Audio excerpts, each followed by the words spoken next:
Isang mapagpalang araw po sa ating lahat. Ako po si Charles at welcome po sa aking daily devotion. Sa araw na ito, magkakaroon tayo ng panibagong series na proper posture of praying. So, pag sinabing posture of praying, hindi ito literal.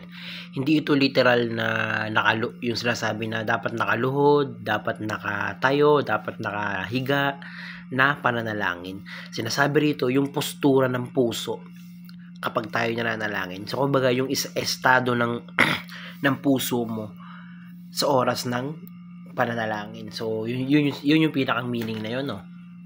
So, praying with faith, Matthew chapter 8, verse 5 to 10. Medyo mahaba tong verse. Babasahin ko na lang sa Tagalog. Pagpasok ni Jesus sa Capernaum, lumapit sa kanya ang isang opisyal na hukbong Romano at nakiusap, "Ginoo, ang aking katulong ay naparalisado.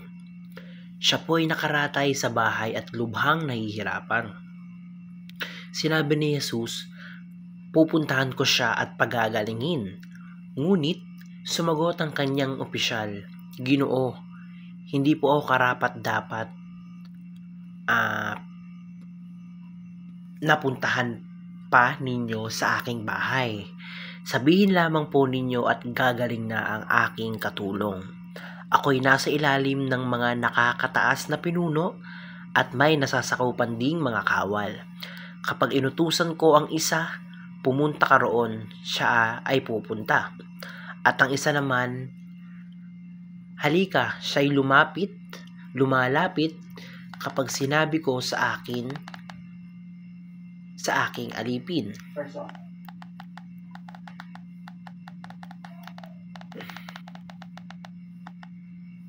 Itong centurion po na. Yeah. Wait. "Gawin mo ito." Ginagawa nga niya iyon. Namangha si Jesus nang marinig ito at sinabi niya sa mga taong sumusunod sa kanya, "Tandaan ninyo, hindi pa ako nakakakita ng ganitong kalaking pananampalataya sa buong Israel." So sinasabi rito na yun nga, meron nga isang Romano na pumunta kay Jesus na yun nga, nagre-request siya na pagalingin yung tauhan niya na paralyzed. And sinabi ni Jesus na pupuntahan ko yung may sakit mo na kawal, yung may sakit mo na kasama.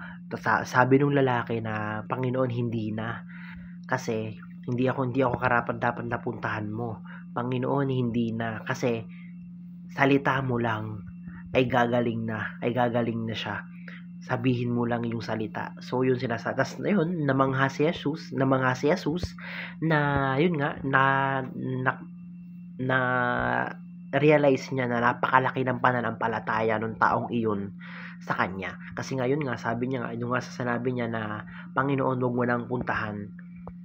Sabihin mo lang yung salita mo at alam kong gagaling na siya." So yun, napakabuo yung pananampalataya ng taong iyon kay Jesus. So sa unang teaching, punta tayo. He seeks the right person. So yung taong yun, yung Romanong yun, tumawag siya doon sa tamang tao. Tumawag siya doon sa nararapat na tao. Kanino? Kay Kristo. Sinasabi nun na tama yung hiningaan niya ng tulong. That's tama yung taong pinuntahan niya, dahil yun nga, meron yung kapangyarihan na makapagpagaling si Jesus. So sabi, he seeks the right person. So pinuntahan niya kung sino talaga yung tamang tao na humingi siya ng tulong doon sa taong talagang makakatulong sa kanya. Sa ikalawang teaching, sabi rito, he believes in Christ's power. So yun na nga, sinasabi rito na talagang naniniwala siya. Yung taong iyon talagang naniniwala sa kapangyarihan, sa himala ni Kristo. Dahil yun nga, na unang-una sa kanya siya pumunta. Unang-una kay Kristo siya pumunta. Anong rason? Kasi nga, naniniwala siya kay Kristo. Naniniwala siya na may kapangyarihan si Kristo na magpagaling. So he believes in Christ's power. Napakalaki nung tiwala niya kay Kristo, na sa kapangyarihan ni Kristo. Na ayun nga, kaya nga nag-request siya na pagalingin mo yung kasama ko. Kasi nga unang-una naniniwala siya na sa pamamagitan ng kapangyarihan ni Kristo, kaya niyang pagalingin yun.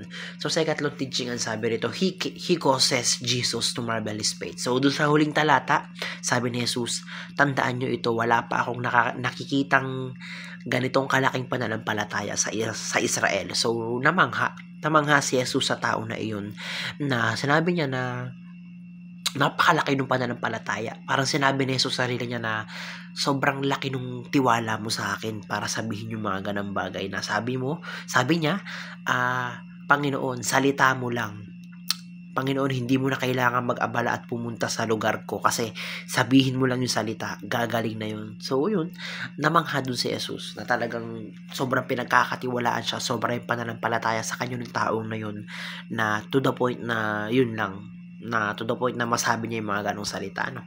Sa application, punta tayo. Paano ba natin ito may apply sa ating mga buhay? Unang-una rito, seek God first. So, tayo sa buhay, ang unang-una natin, kunyari kapag tayo nakakaranas ng problema, nakakaranas ng lungkot, ang unang-una nating hahanapin, ang unang-una nating patutunguhan ay ang Panginoon. Walang iba, hindi kung sinong tao, hindi kung sino man. Dapat nasa isip natin na, Lord, sa inyo ako hihingi ng tulong. Siya muna yung hingian mo ng tulong, hindi yung kung sinong tao na iba na ano man. So sabi, seek God first. Panginoon muna sa lahat ng bagay. Siya ang hanapin mo sa lahat ng mga hirap or gusto mo ng tulong sa buhay. Ikalawang application ng sabi nito, put your faith in His power. So, yun, kailangan din natin magtiwala. Kailangan nating pagkatiwalaan yung kapangyarihan ng Panginoong Jesucristo. Pagkatiwalaan natin na lahat ng problema, na lahat ng kung ano mang paghihirap na nararanasan natin ngayon, ay ipagkatiwala natin sa Kanya. Huwag tayong magkaroon ng kung ano mang pagdududa sa kapangyarihan niya. Yun, put your faith in His power. Magtiwala tayo, manampalataya tayo. Sa ikatlong teaching, ang sabi rito, exercise an impressive faith. So, kagaya nung kawal, kagaya nung taong yun, sabi niya, yun nga, pinakita niya kay Jesus, or pinarealize na kay Jesus na talagang nagtitiwala siya dahil nga sinabi niya yung mga ganung bagay. So, dapat tayo rin, kumbaga makita sa atin, makita sa salita, makita sa gawa, yung pananampalataya natin kay Jesus, ma-exercise, maisagawa natin literal to the point na yun nga, na talagang titiwala tayo sa Panginoon. So exercise an impressive faith. So yun lamang po, napakaraming natutunan sa araw na ito. Maraming salamat. Glory to God.